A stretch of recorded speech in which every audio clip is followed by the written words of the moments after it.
hanging on a fence. There were 2 bags, a Gopro, and a long gun. Over 2 months ago, the former president survived a first assassination attempt during his rally in Butler, Pennsylvania.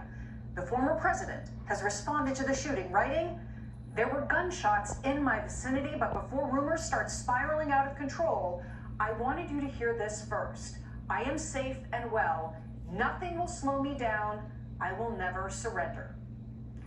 Joining us now is Mark Levin, host of Life, Liberty, and Levin, and former Chief of Staff to Attorney General Edwin Meese in the Reagan administration. Thank you for coming on this evening. I just want to start with getting your insights on what has been a truly remarkable day. Well, let's start this way. Thank you. Who's in charge? Who's in charge? We don't have any idea who's in charge. Who's in charge of protecting a presidential candidate in this country? Well, we can talk about the Secret Service, the FBI, DHS. And listen to all your great hosts with their tremendous experience. And it is fascinating to me. You know, I'm a little older. I served in the Reagan administration. I was Chief of Staff to Attorney General Meese. And let me tell you what would have happened in that administration. Ronald Reagan would have picked up the phone. He would have called Attorney General Meese. He would have said, "You're in charge of getting to the bottom of this, and you got 48 hours to do it." Meese, who I worked next to, he would have called the Treasury Secretary. He would have called every department that has any role in federal law enforcement. FBI reports to him. He would have dragged Christopher Wray up there. He would have brought in the U.S. Marshals. He would have brought them all in. Secret Service, Secretary of DHS. We would have been in the situation over the United States Department of Justice. And Ed Meese would have said to all those gathered, "You better GD get to the bottom of this, and you have 48 hours to report to me, and I want to know how you're going to fix this. And I want to know right away how you're going to fix this. Twice on our watch? Never." Instead, we have very wise people who worked at the FBI, who worked at the Secret Service, who worked in local law enforcement. Where's the Secret Service? Where's the FBI? Nobody is in charge because we have a president of the United States who's mentally incapacitated. We have a vice president of the United States who's an incompetent, way over her head. We have an attorney general of the United States who just held a press event the other day about violence, and he's, in the witness protection program, the top 3 people in charge of law enforcement in the United States of America. 2 of them tweeted, 1 of them did nothing. Now, this isn't about tweeting. Oh, I'm so glad that President Trump is well. Well, isn't that nice? The executive branch is run by the President of the United States. Number 2, the Vice President of the United States. Federal law enforcement, ultimately, the Attorney General of the United States. And they're all AWOL. They're nowhere. So it's perfectly fine if we keep banging heads about the head of the Secret Service, the head of the FBI. These are bureaucrats mostly. Mayorkas, we know what he is. He's a complete incompetent buffoon. But where the hell is the president, the vice president who wants to be president, and the attorney general, who has done absolutely nothing to get his hands around this? Now, I'm telling you this, as somebody who served at the highest level of the Department of Justice, that justice wouldn't sit back and wait for a local special agent in charge in Miami to take over. They'd be sending guys in there from Washington, D.C., and Meese would have wanted to report every hour on the damn hour. And he'd want to know what we're going to do to fix this. And I can also tell you that the first time around, this would have happened had Ed Meese been the Attorney General, Reagan been the President of the United States. So this is all evidence to me when I listen to everybody, and they're all fantastic. But it's all evidence to me of Keystone Cops. Who's in charge of what? Well, it depends. This one should have done that. This should have done. No, we need a general. A general who's in charge and says, I want to know who the hell screwed up. I want to know what the hell we're going to do to fix this next time, what resources we need. And I don't want to hear again that the Secret Service doesn't have resources. We're $5 trillion in debt with this administration. Maybe a little bit of that climate change money or money going to illegal aliens, maybe that money could have been moved into the Secret Service. I have no idea. But we have no time to figure all that out. We have 50 days until a presidential election. Let me ask you a question. Does Joe Biden seem not concerned tonight? Where is he?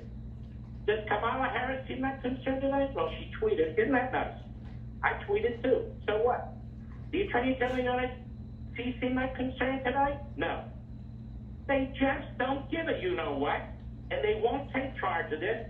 So the executive branch is running adrift. That is what's happening. Every part of it, including the best parts of it, the federal law enforcement parts of it, they're now running adrift. I speak as a former person who served at the highest level of the Department of Justice.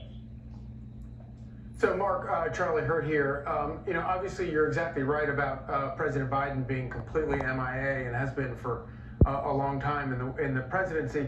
But we're sort of back at this. After the Butler, Pennsylvania shooting, there was all of this professed unity where President Biden and others talked about how they were going to lower the rhetoric. But now we're back to where you have Democrats issuing tweets saying that they're glad that the guy they called last week Hitler survived another assassination attempt. Mm-hmm. It strikes me that maybe they didn't really mean it when they said it 6 weeks ago. Of course they don't mean it. If you watch MSNBC for about 15 minutes, the hate and the drivel and the contempt that pours out of their pores from Joy Reid and, don't get me started with a long list. CNN, so contemptible. Every time they mention Trump's name, they have this constipated look on their face, like it's unbearable. The way that you have prosecutors talk about Donald Trump, elected prosecutors and a Garland-appointed prosecutor, the things that they say in their briefs are so horrendous. What some of these judges have to say, the Democrat Party controls the culture, they control the media, they control the propaganda, they now control many of the court systems, and that's exactly what you're seeing. You're seeing a one-party monopolistic system. And people have written about this long before me who've gone through these various regimes, totalitarian regimes, their use of words, creating devil terms and angel terms, Trump's always the devil, Kamala Harris is the angel. And you can see this endless propaganda and contempt. And by the way, they hate you and me too. They've made it abundantly clear they hate at least half the country. So of course this contributes to the nut jobs out there and so forth. But still, I don't know how much we can do to fix that. I do know we can do something to fix the executive branch. And we got to boot these people out as fast as possible, take these agencies back. We need to fumigate them. We need to get people in there who are serious public servants and civil servants. We need to put competent people in senior positions. We need to take the FBI back. We need to take all these federal agencies, and particularly the police agencies, back. We need to take the Department of Justice back. And we can do that in the next election, because right now they're completely and utterly either out of control or rudderless. Mark, it's Joe Concha. I'm going to read a quote from Lester Holt, who was reporting on this assassination attempt again, the second in 64 days. Here's what he said tonight on the NBC Nightly News, and you're going to get a real kick out of this. Quote, today's apparent assassination attempt comes amid increasingly fierce rhetoric on the campaign trail. Mr. Trump, his running mate J.D. Vance continue to make baseless claims about Haitian immigrants in Springfield, Ohio, resulting in bomb threats. So in other words, it's Trump's fault that somebody tried to shoot him today because of something that was said about Springfield, Ohio, which has had an influx of thousands upon thousands of Haitian immigrants to their town. And because Trump brings that up and because J.D. Vance brings that up, therefore, that's what's leading this. I'll let you go from here because I can't believe what I just saw right now on the NBC Nightly News. Sickening. Absolutely sickening. No, actually, I thought it was all the Democrats and their anti-Semitism. I thought it was all the Democrats and their anti-Israel. I thought it was all the Democrats hunting down Jews on universities and college campuses. I thought they were the problem. I thought it was all the illegal immigrants raping, murdering, selling into slavery, women and children. Maybe Lester Holt has a difficulty digesting facts around him. This guy is not a Haitian. In fact, the more I'm reading is, I'm getting information he may have been an anti-Semite. I don't know what he is. We'll get the facts. But Lester Holt doesn't have any facts, does he? And you know what? If you tried to do a Google search of the number of times Donald Trump is called Hitler, I think your computer would melt down. I think your computer would melt down. To dumb down what Hitler is in order to try and turn, look, listen, They've been trying to turn Trump into a non-human. And that's what they've been trying to do from the beginning. They're dehumanizing him. And they've been doing this. I've written about this in 2 books. The way they treat him, the way they talk about him, their facial actions, and so forth and so on. And that debate with Kamala Harris is more of the same. The facial tics, you're a disgrace, totally non-substantive, how he's a threat.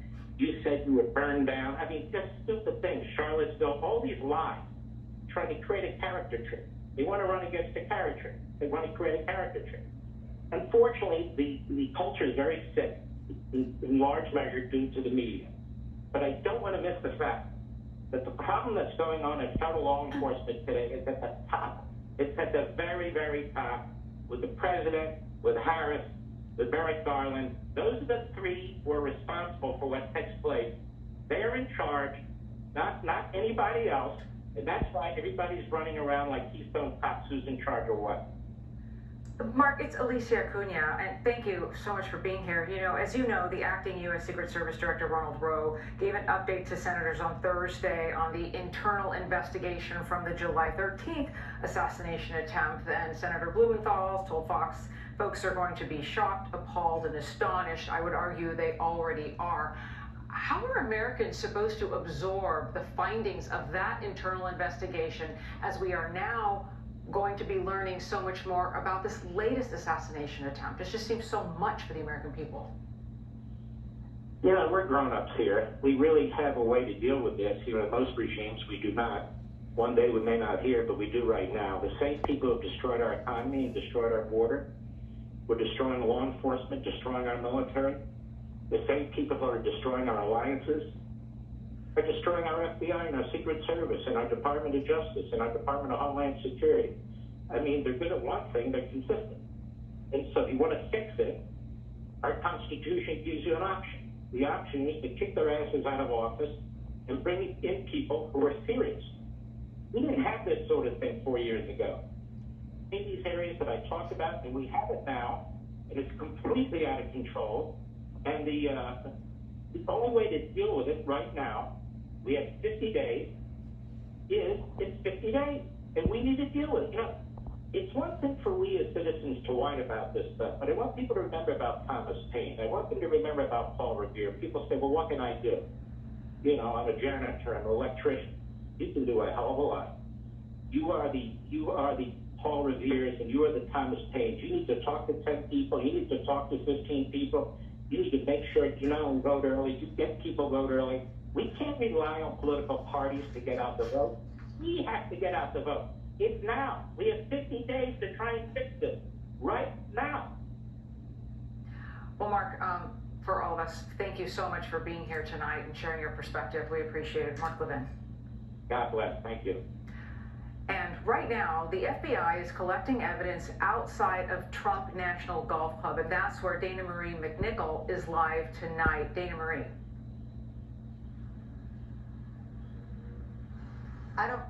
Okay, so we're still waiting for Dana Marie McNichol to get up her information.